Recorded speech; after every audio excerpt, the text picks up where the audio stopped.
Monsieur le Président, Messieurs les assesseurs, avec vous, avec ce procès de la catastrophe du 28 septembre 2009, la justice de notre pays connaît un moment fort de son histoire. Le peuple de Guinée peut enfin lever la tête.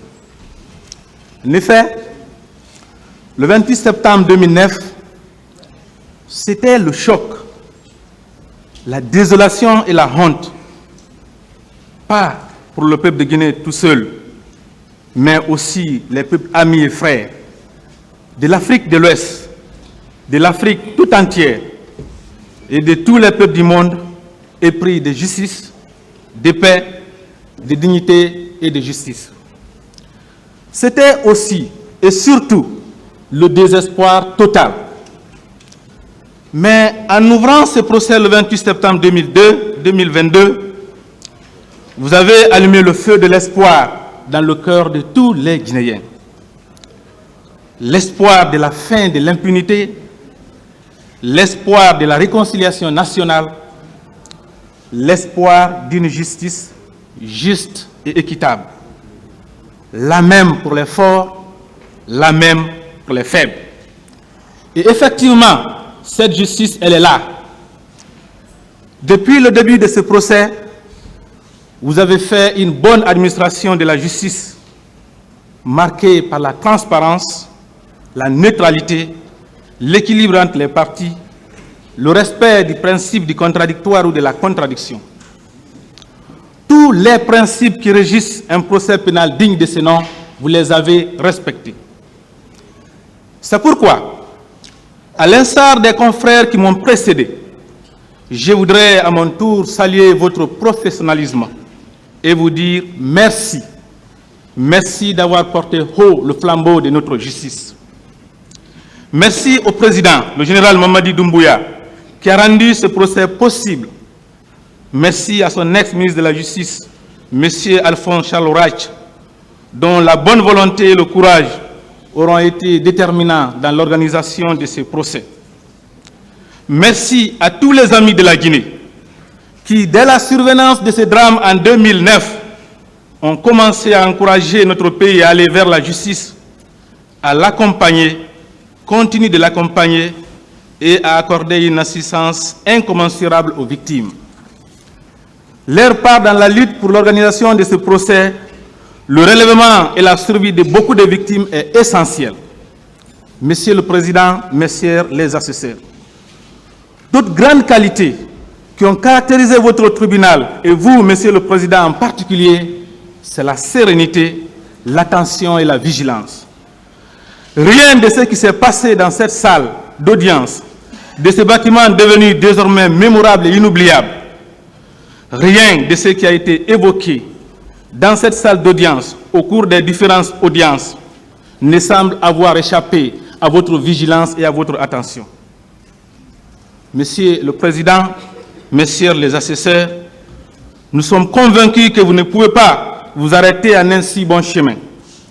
C'est pourquoi nous espérons que votre décision sera à la hauteur des attentes du peuple de Guinée et de la communauté internationale tout entière. Pour notre part, nous allons nous avertir à aider votre tribunal à remplir cette mission noble et historique en vous livrant notre analyse sur le droit à appliquer au vu des éléments du dossier.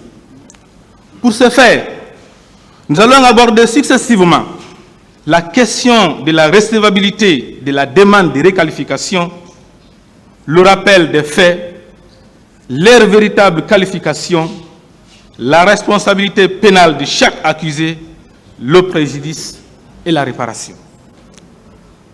Sur la recevabilité de la demande de requalification, abordant cette question, Monsieur le Président, Messieurs les assesseurs, nous estimons qu'il est nécessaire d'examiner deux éléments: la chose jugée et le texte de loi applicable.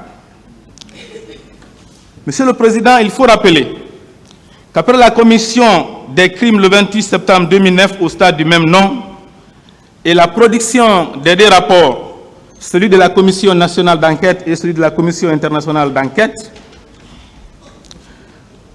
les juges d'instruction avaient été mis en place, un pool.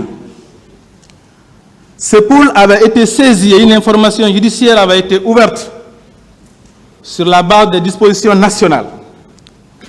Plus tard, à la suite du réquisitoire supplétif en date du 19 juin 2015 de M. le procureur de la République près le tribunal de première instance de Dixine, le commandant Aboubakar Toumba Diakité, le président Moussa Dadis Camara ont été inculpés pour responsabilité de commandement des chefs militaires et autres supérieurs hiérarchiques. Au terme de leur information judiciaire, le pôle d'agir d'instruction a rendu le 29 décembre 2017 une ordonnance de réqualification de non-lieu partiel et de renvoi devant le tribunal criminel. Par cette ordonnance, ces juges avaient renvoyé 14 personnes devant le tribunal criminel pour diverses infractions et avaient fait bénéficier le non-lieu à 2 personnes. Il s'agit du colonel Bienvenu Lama et du général Mathurin Bangoura. Il faut surtout souligner que cette ordonnance de renvoi n'avait pas retenu la qualification de crime contre l'humanité. Pour cette raison, les parties civiles avaient relevé appel pour obtenir non seulement la requalification des faits en crime contre l'humanité, mais aussi le renvoi de tous les inculpés devant le tribunal criminel. Pour leur part, le colonel Moussa Tchegouro Camara et le capitaine Moussa Dadis Camara avaient aussi fait appel, mais ils sollicitaient l'annulation de cette ordonnance pour une supposée violation de la loi. La deuxième chambre de contrôle de l'instruction de la Cour d'appel de Conakry, par arrêt numéro 23 du 18 5e mois 2018, avait déclaré tous les appels recevables, mais au fond, elle les avait rejetés, confirmant ainsi l'ordonnance prise par le pôle des juges d'instruction. Non satisfaites par cette décision, les parties civiles ont saisi la Cour suprême d'un pourvoi en cassation en cherchant toujours l'obtention de la requalification des faits en crime contre l'humanité et le renvoi de tous les accusés devant le tribunal criminel. Pour sa part, le colonel Moussa Tchegouro Camara avait aussi saisi la Cour suprême d'un pourvoi en cassation en recherchant toujours l'annulation de la procédure. La Cour suprême, par arrêt numéro 06 du 25 6e mois 2019, a déclaré le colonel Moussa Tchegouro Camara déchu de son pourvoi et avait déclaré les parties civiles recevables en leur pourvoi. Mais au fond, elle avait rejeté le pourvoi comme non fondé. Ainsi donc, l'arrêt de la deuxième chambre de contrôle de l'instruction de la Cour d'appel de Conakry a été réconforté. L'ordonnance de non-lieu partiel et de renvoi rendue par le pôle de juge d'instruction a aussi par conséquence été réconfortée. Et c'est pourquoi c'est cette ordonnance-là qui a saisi votre tribunal. Monsieur le Président, dans cette situation, est-ce que nous pouvons parler d'une autorité de la chose jugée devant votre tribunal qui est une juridiction de fond?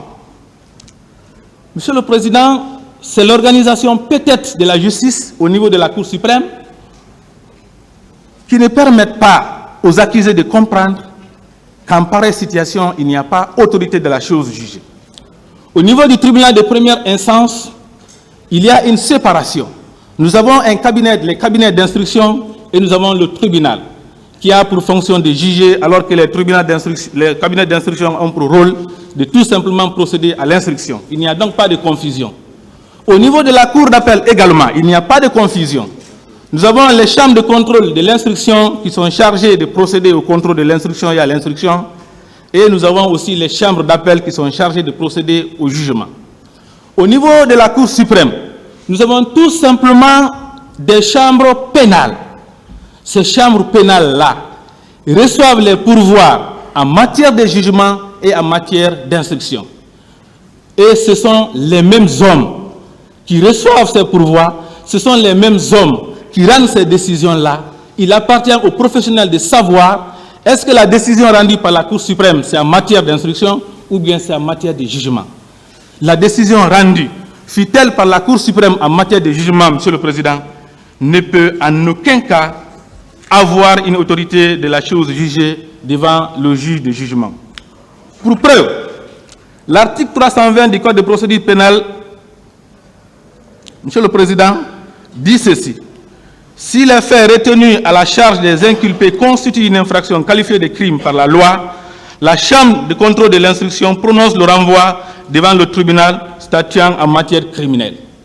Donc le texte, il est clair, il dit que lorsque les charges sont retenues à l'encontre des inculpés et qualifiées de crimes, le dossier est renvoyé. Si donc les décisions d'instruction avaient une autorité de la chose jugée, aujourd'hui, vous n'auriez pas demandé aux accusés s'ils reconnaissent les faits. On dirait qu'il y a autorité de la chose jugée parce que les juges d'instruction ont déjà décidé. Le seul débat qui allait porter aujourd'hui,